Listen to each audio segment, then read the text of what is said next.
Alright, Chris, look at this. See this guy? You can't make this up. Watch this, Chris. Come on. Zoom in on this guy. Come on. See this? Now watch this, Chris. This is gonna be so good. Watch this. 1, 2, 3. There we go. Oh my god, Chris, you can't make this up. This was so good. Alright, fellas, welcome right back to part 8 of my 100 tiny little things you may have missed in Half-Life 2. I just can't get enough of Chapter Highway 17. This one is lousy with glitches, quirky little bits, and Easter eggs. Takes some paying attention to find them all, but each one is totally worth it. Alright, enough dilly-dally, let's jump right into this one. So, Chapter Highway 17 kicks off with us climbing into that brand new scout car, which is then dropped down on the beach below by the lady in that lovely crane over there. By the way, her name is Noriko, just so you know. But, have you ever stopped to watch Noriko operate that crane? She's got both her hands resting in her lap the entire time. I mean, you would think someone would have to move those control sticks if the crane was going to do anything. In plain terms, how's she even operating the crane without so much as laying a hand on the controls? Not only that, but every time she opens her mouth to tell you to get in the car, Car's ready for you now, Dr. Freeman. well, she doesn't actually open it, just look at those lips sewn up tighter than her. Never mind. But you know what, forget the crane lady, who gives a shit. Nobody gives a shit. The guy on the mounted gun just down the pier is where things really spiral out of hand. Time to get creative, fellas. Like I mentioned previously, friendlies in Half-Life 2 are invincible to player-inflicted damage. The game knows quite well when it's you trying to hurt them and when it's something else. But games are meant to be gamed, as in cheated and broken. So I'm going to grab a barrel from back up the pier and then bring it back over. Drop it gently right in front of this guy, then go and fetch another one. Here's the deal, if you knock the barrel on the ground into the guy using the second one and your gravity gun, the game won't be able to figure out it was us dishing out the damage, which in turn will hurt the guy alright.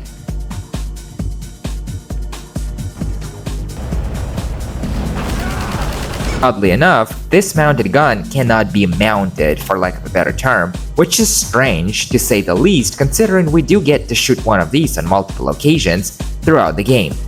So go figure. Okay, well now that we're all mounted up and driving along the coast, it's time to mention that the tower cannon we have riding shotgun with us is a curious tidbit. Not only can it penetrate pretty much any wall and smoke enemies behind them, I'm Gabe Newell. but it's also a great way to wreak havoc on friendlies, which like I already mentioned are normally invincible to all player-inflicted damage. Take Little Odessa for instance, see that girl on watch up there? Well, good luck trying to hurt her by simply firing the cannon. She won't bat an eyelash, but fire it at the chair next to her and it'll knock her off the edge like a rag doll. Get it? Place an object, then charge and fire the cannon at it to send it knocking friendlies off their feet. No time to be wandering around. The combine's closing in.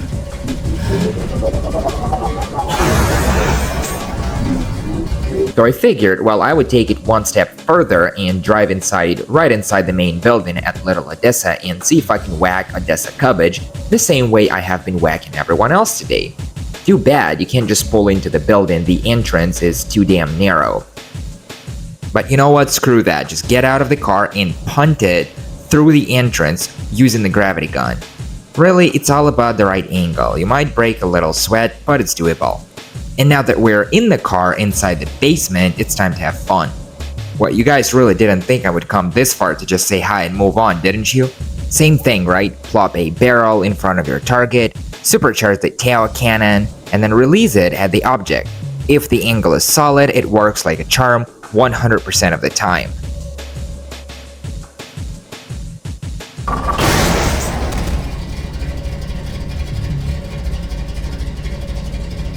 As you journey along Highway 17, keep a sharp eye out for these signs reading Nevrine 54. The first such plaque is to be found early on, shortly before Little Odessa. You pull up to a large rundown house up on the hill with a thumper in a wooden shed, and there it is, right? This goes without saying, the name rolls off the tongue like some kind of screwed up KGB kind of label for a nerve agent or something like that. Not to mention the 54 part is a kind of an obvious nod at various closed cities in the Soviet Union. Think Arzamas 16 or Tomsk 7. There's another plaque, much like this one, near the shed in the shoreside village at Bridge Point. And the last and final one won't be found until you've made it all the way back to City 17 towards the game's finale. Thing is, not a whole lot is known about this pesticide agent, insecticide as someone mentioned. The fine print on the plaque says it all though, plain as daylight. Insecticide neutralizate, whatever that is. Which really only stands for neutralizing insecticide warning, risk of infection, do not expose to intensive heat. The fact these show up around the coast, infamously infested with antlions, not only makes excellent sense if you ask me, but also gives rise to a great question. Has this brand been around since before the Combine took over? And maybe, the Combine just found stockpiles of this Neverin 54 insecticide, and figured they would do some pest control along the coast, because why the hell not? Hard to say for sure. The thing is, I poked around Google, and someone from Romania mentioned the write-in was mighty awkward, as in the grammar is all messy and some words seem to have been made up entirely from scratch, like they don't actually mean anything, which apparently had bugged someone so bad they made a mod fixing the writing on the plaque to read in proper Romanian. Okay then, speaking of Overwatch soldier ghosts, I already pointed out the trooper up on that crane at Pier 137 and how he vanishes right in front of your face as soon as you step into the cab. Well, but check this one out. 2 other guys will pop up out of thin air right behind those dumpsters up on the pier. Best part, you can actually catch them in the act. All it takes is zooming in on their direction while you make your way up the old jetty where you arrive from the beach. And there they are, right there. See that? Over there. Yeah, good. And if that's not enough to prove they're not crouching or in cover behind the dumpsters until you've approached close enough, no. Even knocklipping shows there's no one there. That is, until you get close enough and then pop, here they come. So it's not that, things in a video game can't do that, spawning and despawning, that's alright, that's how they do it. But it's not just something that you get to see in Half-Life 2 very often, much less right in front of your face. Approaching the gas station outpost, pay close attention to the billboard that looms over the area. See that Combine trooper on watch up there? Good. Everyone knows he's part of an achievement called Targeted Advertising, where you have to pin him to the billboard using the newly acquired crossbow. But that's old news, right? What makes no sense is how in the name of Bring did he even get up there? I mean, we know Overwatch soldiers use rappelling to deploy from rooftops and heights, good, but we've never seen them climb ropes to get up walls or other vertical structures. Make no mistake, his being up on that billboard is not out of place at all. He's on watch at the highest vantage point in the area, monitoring all incoming traffic. That checks out. But unless he floated up there seems to be no way to be up on that billboard's ledge without a ladder, and there's none. What's totally hilarious is you can shoot the wooden catwalk out from under his feet. He will then just drop down and stand there like it's all good, happens. Just another Tuesday on the coast, right? That chair right next over though, it will remain up there just floating in thin air until you whack the guy, then suddenly the script seems to kick in that knocks the chair down. You can even do it from the other side by firing the tail cannon through the billboard. Alright, let's switch gears and talk about those Overwatch APCs. We see them everywhere, from the moment we get off the train in City 17 and all the way through the rest of the game. But it's not until you've made it to Highway 17 that bizarre things start to come out of the closet. So first things first, let me remind you that these can be blown to scrap metal. It takes some patience, but really toss enough hand grenades and they'll pop like popcorn. And guess what? Let's punt this thing into the ocean just across the beach and see what happens. Right away, something feels off, like shouldn't the fire have been put out? I mean, it's totally submerged in the water, like how come it's still on fire? But while this one is easy to chalk up to Half-Life being an older video game with a few technical oversights to show for it, the other one makes no sense at all. It's the one on the beach facing the famous Pier 137, right, this one. Seems normal enough at first glance until you try to blow it up with it, which is impossible no matter how many grenades you have tossed under it. Not only that, but pushing it into the water nearby will cause the screen to black out, followed by a game over screen. This is strange, simply because the only other way to get this message is to drown either the scout car or let an essential character like Alex or Father Grigori die. So this APC acting this way makes very little sense unless it was originally supposed to have been a drivable vehicle or something like that. Or it could just as well be a coding typo or just a glitch that never got fixed during the testing phase. Take your pick. Alright, to wrap up all the APC talk, the one hooked up to power the force field at the gas station outpost, you don't have to remove the chocks from under the APC's wheels or, push it down the hillside to cut the power. Simply toss the scout car around the field using the gravity gun.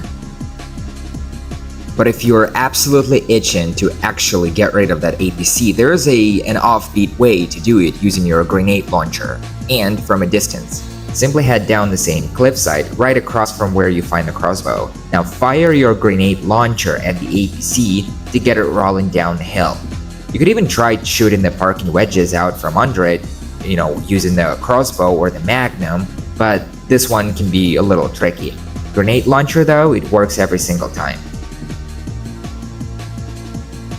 Here's something that's been slipping by for years. Each Combine Thumper along the coastline seems to have the same large A stenciled onto the bodywork right there on the base. At first, I figured it must be some kind of serial number or a way to mark and keep track of these used by the Combine, like perhaps based on the sector, like Sector A, Sector B, or whatever. But after poking around, I realized not every single one of them shares the same feature. Whether it's just a random texture blip or there's like a deeper meaning that ties back to the in-game lore, that's entirely unclear. Whatever they are, I sure took my sweet time to even acknowledge their existence. As you pull up to Point Bridge, several things will immediately catch your eye. First of all, this large 3-story house on the cliffside is hands down one of them. Because if you count the floors from the outside, it's gonna be 3 floors exactly, every single time. And the last one looks like an attic or something like that. Now, if you set foot inside and try getting up to that 3rd floor, well, good fucking luck with that. Not only does the floor suddenly cease to exist, there is no indication whatsoever that there was ever any 3rd floor to begin with. Like, it would make sense if there was a boarded up door, or a pile of rocks, or a cave-in blocking access that made it look like the 3rd floor is still there, just off limits for whatever reasons, but the interior doesn't reflect that at all. In simple terms, the interior doesn't even hint at there being anything beyond the 2nd floor. Another thing that slips through the cracks easily is this fireplace. I've seen this before in Half-Life 2, like, what's so exciting, right? Well, there's way more to this thing that meets the eye, because you can use it from the 2nd floor to quickly drop back down on the ground floor. Screw the staircase, Freeman is a slim trim 160 soaking web. You don't need more exercise. Lastly, the poison zombie hanging out on the top floor in one of the bedrooms makes absolutely no sense, because here's the deal, unless he wandered in here from somewhere way beyond Point Bridge, which kind of is possible, right? There's no sign of any headcrab canisters nearby that would explain how a zombie even got here. What I mean is, if this guy used to be a Resistance member manning this place before the Combine rolled in and took over, there would have been signs of headcrab canisters to suggest he fell victim to the aerial assault and just ended up turning a zombie in his own house. Like I said, I scoured this entire area for any signs of those canisters and I couldn't find anything. And how's he even right here in the middle of an Overwatch-controlled outpost? Like, wouldn't the troops here want to get rid of him if only for personal safety reasons? So unless they had been keeping this guy around as a pet zombie, this one should have been neutralized long ago. So, go figure. Alright, now this gunship that tears up the bridge as you head back up to the surface is actually glitched to disappear the second you reach the last door leading back topside. Normally the game makes it look like it's a fight you can't avoid, but guess what? That's bullshit, because you can. Make sure to stock up on health and suit power, then rush across the rafters as you totally ignore this guy. And there we are! Now push this door open and watch that gunship pop out of existence before your very own eyes. What's really funny is you can actually abuse the same door to see the same gunship reappear and disappear as many times as you want. It's honestly just hilarious. And you would think that ghost Overwatch soldiers were a one-off thing, a glitch, or, an overlook, but guess what? Point Bridge is yet another great location to experience the exact same thing. Early on, as you set foot on the rafters and, shimmying across the bridge, there's gonna be like a platform with a box of infinite ammo and a crossbow.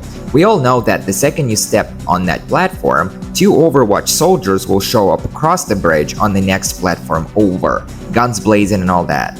But if you pass this first platform by without ever setting foot on it, take a detour along the gangway that runs alongside the side of the bridge. But the time you get to the other platform, the same one where the soldiers should have appeared, well, they never do. Not only that, but there's absolutely no signs of them coming from anywhere else. So truly, the Combine have mastered teleportation every way it can be done. The one place that's always felt oddly curious to me is this breakwater with the red beacon glimmering faintly from the top. It's right down the beach from Little Odessa. You can even see it faintly from the top of the hill across the bay. Yes, at first glance, it's just a breakwater. What's there to look at, right? But well, it's not that simple. First of all, it's odd. Well, simply because it looks like a solid object until you try to stand on top of it, which normally will just cause you to slide right off the surface into the water below. But what's more interesting is that while water is a major hazard in Half-Life 2, seeing as it's full of blood-sucking leeches that will shred Freeman to giblets in seconds, the water on the other side of the breakwater is perfectly safe. You can even swim back and forth, crossing that invisible line to see the leeches pop in and out of your face. The beacon itself, though, doesn't really do anything, it's just there primarily for looks. Alright, this one is ancient history, but make sure to check out this chain link fence just across the road from the gas station. Right away, it doesn't look like there's any way to slip through, and Freeman has yet to learn how to climb over anything that's not 2 feet tall. Luckily for us, there is a part of the fence that's bent down to make a little hole in it. Grab a barrel or pull up against the fence in the scout car, then use it as a leg up over the fence. Once you're on the inside, a grim picture will emerge. A citizen slumped against the wall in the back of the enclosure with a magnum right next to him. It doesn't take long to figure out he must have ended his own life.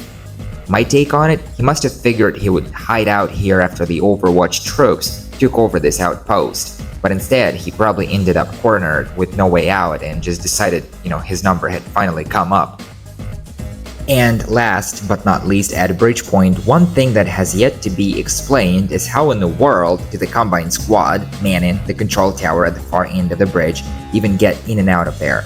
Because at first I figured, well, there must be some kind of surface level access on the far side of the bridge, like a ladder or a gangway or a trapdoor, but after poking around, it's pretty obvious that this whole outpost is completely isolated, as in it's just sealed off from the outside world, and the only way in or out would be to shimmy across the various catwalks and narrow rafters underneath the bridge, pretty much like Freeman had to do. I get that employee safety doesn't exist in the Combine's books, and for all they care, they could afford to lose the odd low-ranking soldier to a deadfall, but still, you would think this bridge being so important, high-priority infrastructure connecting North Prospect to City 17, they would at least want to make security troop deployment quick and efficient, right? Think of routine rotation, it must be a real pain in the ass. I can almost imagine like a squad of newly arriving soldiers just shimmying back and forth, hugging the rafters as they navigate their way to and from the control tower. It's just dumb.